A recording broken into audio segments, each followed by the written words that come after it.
Hello, it's Jimmy here at O'Reilly's. I have a Volvo V70, it's the D3 5-cylinder diesel.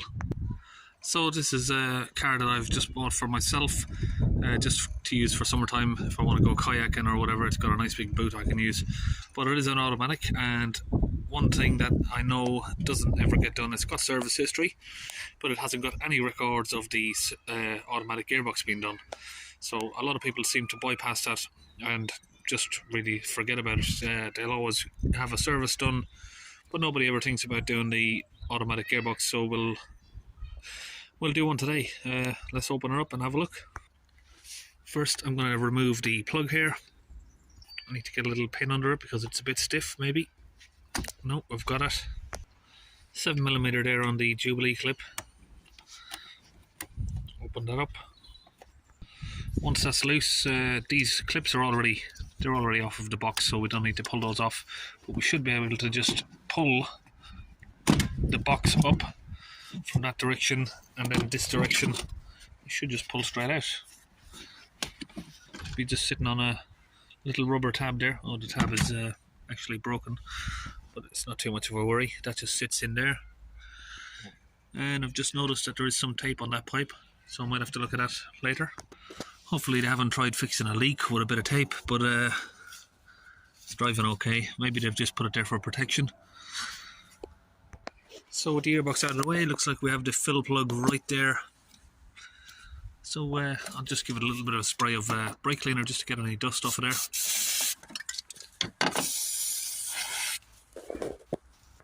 And that is a T55 Torx screw there. It's a Torx socket. Just fits on there, so we'll open that up. So we'll just crack that off with the ratchet handle there. Now we can see it's turning by hand. Anytime you're doing a gearbox or diff service, it's always good to open the filler before you open the drainer, because if you drain it and then you try to open this and it rounds off, you're pretty much stuck. So we're going to get both sides of the car raised up and just put a pair of axle stands under each side there, and I went with putting them on there just on the subframe bush. So now it's got this under tray here, bit of mud on it. Got a series of these bolts all the way around. T30 Torx. Okay, now I've got the tray off. You can see the gearbox here, and it is leaking of oil, unfortunately for me. But I'm not going to worry too much about that. It's a 200,000 mile car, bought it pretty cheap, and if it's dripping a bit of oil, it's dripping a bit of oil. It looks like it's leaking from where the drive shaft goes into the gearbox there. So I've got the drainer plugged here. We have a T40 Torx right there. Let's get that inserted, and we'll open this up. Okay, that's been draining for a minute there, and quite a bit of oil come out of there, maybe a litre, and you can just see the colour of it there that's been dripping on there. That is pure black. So now I'm using a H17 on a 1/2 inch ratchet here just to open the bigger plug. Now that's loose, it feels pretty loose, so we can just undo it by hand.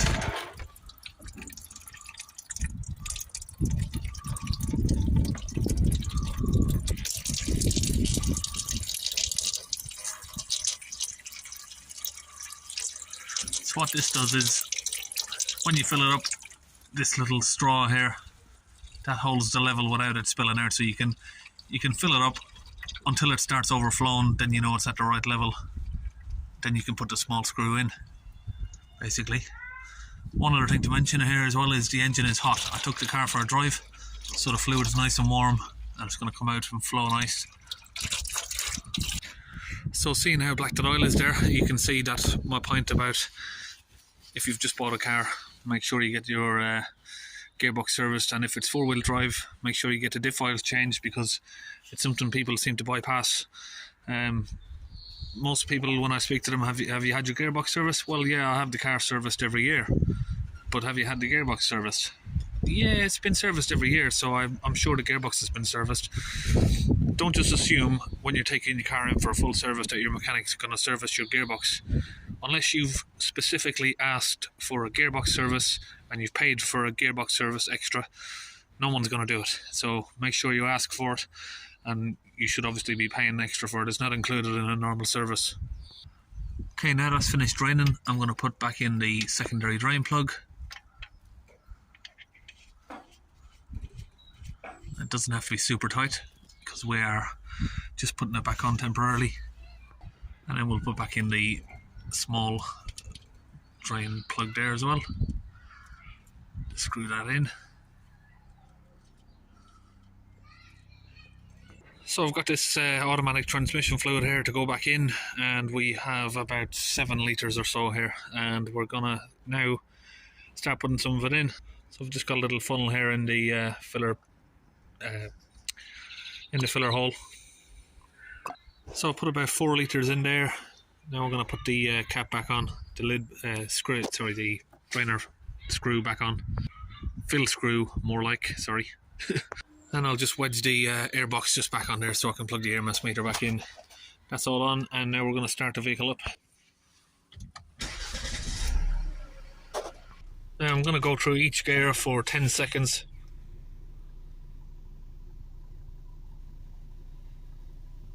Let that spin around. So what happens with these type of automatic gearbox is you can't drain all of the oil out in one piece because half of it is in the torque converter. So we're now mixing the old oil with the new,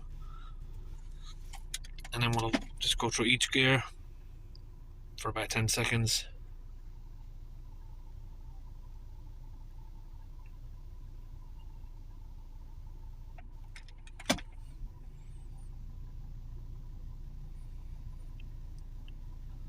Just let that fluid now, that's going to spin around in the gearbox and it's going to flush out.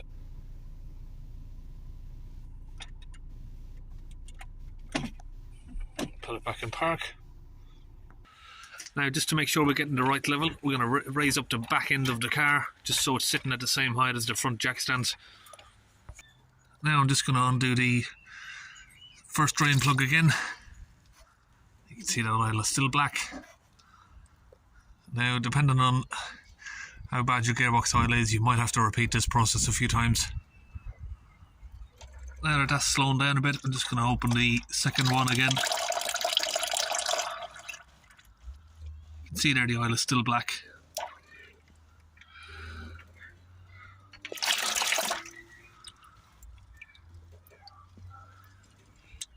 Now this can take a few minutes to drain out.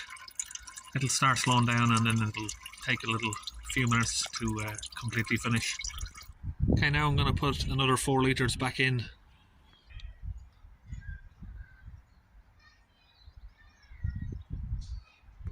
Now we put the final 4 litres in. I'm going to put back on the fill plug. Really, I wish I had some more oil because I would have done a third flush on this one.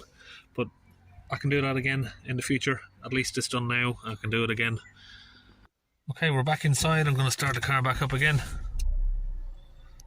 Now, the filler plug is back on. The drain plug is all back on. We've put the 4 litres of oil back in. And again, we're going to do the same reverse. Now we're going to do the same thing again with the gears in reverse. Put it back in neutral.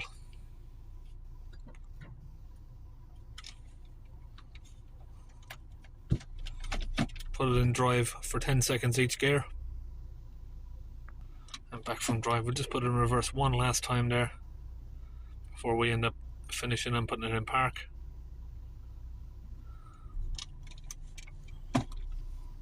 So I'm using a diagnostic scan tool here. It is a Launch Euro Tab 3. Very powerful tool, more than I need for this job. You don't need something as big as this, but any sort of Launch tablet should do this. If you go into the transmission control module there, go to the data stream and then look for the temperature sensors. Got both of them ticked there. So the oil now is at 52 degrees and you want the oil to be anywhere between 50 to 60 degrees while you're doing this. Okay, now the engine is running, car's up, jacked, we've lifted up the rear end. Now I'm just going to come back under, open this inside T40 drain plug again. Just let any of the excess come out. We didn't get really much come out there. But yeah, we put 4 litres in, we got a tiny little drip come out.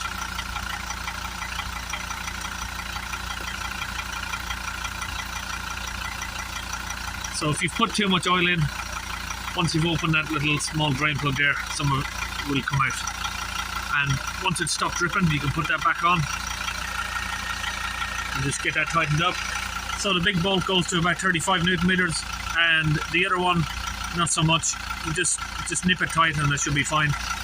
I'm just going to spray all of the area there with a bit of brake cleaner.